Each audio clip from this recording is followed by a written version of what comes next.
Caso, les anticipábamos, lo teníamos y lo tenemos al ex titular del Banco Central, Alejandro Vanoli. Alejandro, ¿qué tal? Buenas tardes. Buenas tardes, ¿cómo les va? Bienvenido, gracias. Bienvenido. Bueno, primero vamos a mostrar esto, que es un libro, Patria o Dólar. No es tu primer libro para nada. No. Ya lo podemos mostrar, señor director, a ver dónde. Acá está, ¿eh? Bueno, contanos un poquito, ahí está. Patria o Dólar, Alejandro Vanoli, Banco Central, Corporaciones y Especulación Financiera. Sí. Es sumamente actual, podemos decir. Es un libro, sí, salió hace un año justamente, vamos por la segunda edición. La verdad que, te comentaba, algunos medios no han sacado ni una línea del libro, ¿no? Pero bueno, tres tiempos, yo te diría. Primero, contar un poco la experiencia, Sí. cómo fue la experiencia de gestión. Segundo, el presente, donde, bueno, el año pasado contaba algunas cosas que creo que hoy tienen mucha actualidad. Y bueno, intento también formular algunas propuestas a futuro, ¿no? O sea, previendo que no basta con hacer un diagnóstico o radiografar la crisis, sino que es necesario dar alternativas, ¿no? Decía Vanoli que algunos medios, y ya nos vamos a meter en la política, en la economía puramente más estricta, pero que no han levantado ni una línea, ¿no? ¿Percibe de alguna manera que ciertos titulares o ciertos relevamientos sobre decisiones que se tomaban en épocas anteriores hoy son vistas con una mirada muy diferente por los medios de comunicación o criticadas de una manera diferente? Mira, absolutamente. Yo creo que ha sido muy marcado. Por ejemplo, hace poquito el actual titular del Banco Central tomó una medida similar a la que adoptamos en noviembre de 2015, que fue bajar la cantidad que los bancos pueden tener de dólares. Sí.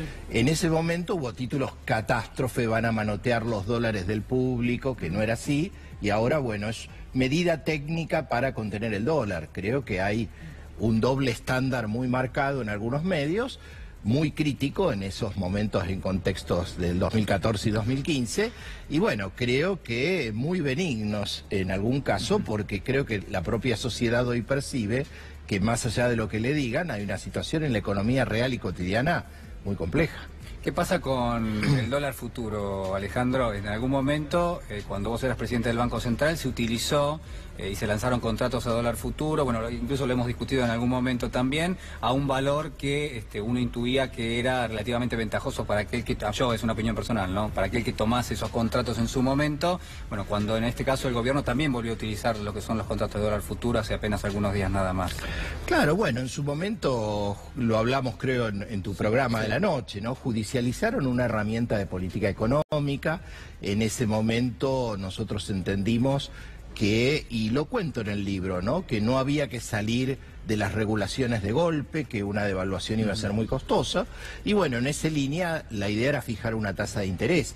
Yo discrepo completamente con lo que se hizo después, y incluso con lo que ha dicho Sturzenegger, pero creo que malvender reservas por 11.000 millones de dólares, por no haber aplicado el conjunto de las políticas, incluido tardíamente dólar futuro, fue un grave error de política económica y eso no es un delito. Ahora, bueno, habrá que investigar si hubo información privilegiada, si hubo algún tipo de maniobras que sí son delitos, pero devaluar más o devaluar menos son decisiones de política económica. Vanoli, en el mediodía de hoy justamente, ¿no?, se intentaba discutir, o parte de la oposición intentaba discutir en el Congreso de la Nación, que vaya Duhovne al Congreso y que además se pudiera pasar por el Congreso el acuerdo con el Fondo Monetario Internacional. Y entre ellos, bueno, hay un punto que es importante que tiene que ver con la reforma de la Carta Orgánica del Banco Central. A ver, ¿qué importancia tiene? ¿Qué es lo que significa? Y por qué es importante modificarla o no, y también el paso por el Congreso de la Nación.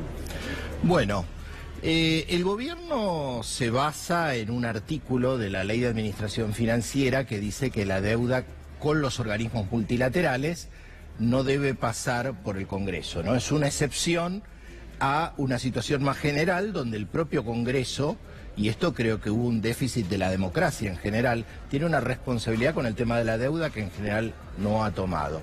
Pero bueno, son decisiones que exceden este periodo y que de alguna manera intentan cristalizar en el tiempo un conjunto de medidas económicas que ya las conocimos en el pasado y que desde mi punto de vista no dan resultado. Yendo concretamente al tema de Banco Central, de lo que se desprende de la carta de intención, porque la carta de intención tiene enunciados, digamos, con un grado de ambigüedad importante, habría 3 o 4 cuestiones. Uno sería quitarle el mandato múltiple. Hoy el Banco Central se tiene que ocupar, o se debería ocupar, de bajar la inflación, del crecimiento, de propender al empleo. Como es en muchos países, incluso en Estados Unidos, hay un mandato doble. Aparentemente, ahora se quiere que el Banco Central solo se ocupe de la estabilidad monetaria, ¿no? En Estados Unidos, como te decía, hay mandato doble, en China, en muchos países. Por otro lado, se le quiere quitar el financiamiento, o sea, que el Banco Central no pueda financiar más al Tesoro. Yo creo que el gobierno, en tanto y en cuanto se pone camisas de fuerza y se inhibe de instrumentos, se quita grados de libertad para administrar situaciones críticas. Yo no veo ninguna razón dogmática de por qué dentro de ciertos límites, y por supuesto en el marco de una política general, el Banco Central no tenga que financiar al Tesoro. Me parece que esto de alguna manera lo vivimos en la convertibilidad, y con la convertibilidad no nos fue muy bien. Alejandro, ¿qué pasa con lo que es la licitación de las letras del Banco Central? Un Banco Central que hoy conduce Luis Caputo, se han aplicado algunas medidas, hubo ayer una emisión de bonos para tratar de bajar un poco lo que es la intensidad y el desafío, ¿no?, de renovar 500.000 millones de pesos aproximadamente, que es una cifra realmente escalofriante, yo decía, y digo, en ese contexto, lo que pasa con el tipo de cambio también. Vos has sido titular del Banco Central en momentos donde también el mercado financiero demandaba muchísimos dólares y en momentos donde también había una restricción para la cantidad de dólares que ingresaban al país. Digo, ¿cómo lo viviste en aquel momento y qué es lo que estás viendo hoy?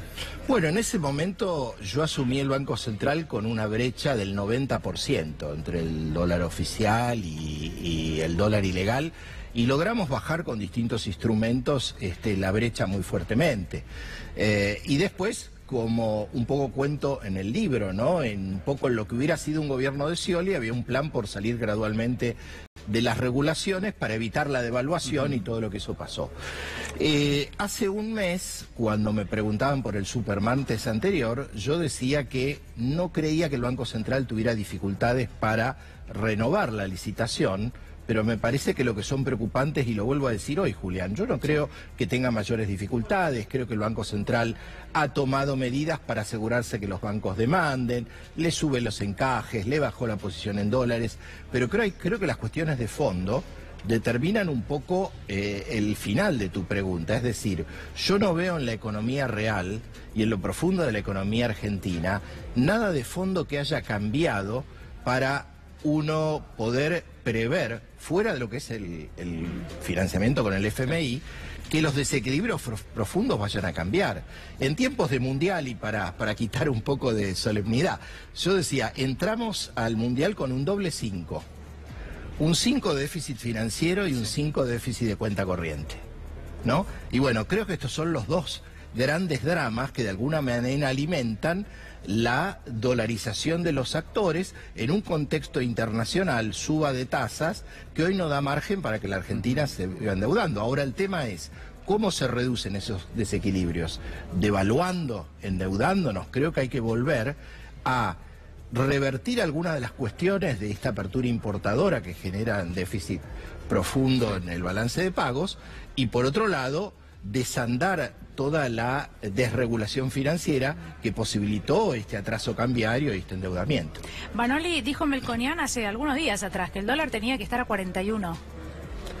¿A cuánto tiene que estar el dólar? Bueno, él hace esa comparación. En realidad lo que está diciendo es, bueno, si el dólar valiera, creo que lo comentaste, como valía después de la crisis del 2001, esos serían los valores. Ciertamente creo que un dólar a 41 generaría una situación casi hiperinflacionaria. Sí. Creo que es importante que el gobierno pueda estabilizarlo en un nivel, y en qué nivel depende de las políticas y de qué manera se perciba que se genera confianza y se reducen los desequilibrios y se vuelve a poner una economía en movimiento que hoy está en alta inflación y con recesión. Entonces, yo creo que habría que repensar algunos instrumentos. El gobierno algunas cosas está revisando de lo que hizo en estos 2 años, ¿no? O sea, cuando se ve en una situación límite, vuelve a aplicar algunos controles y algunas regulaciones.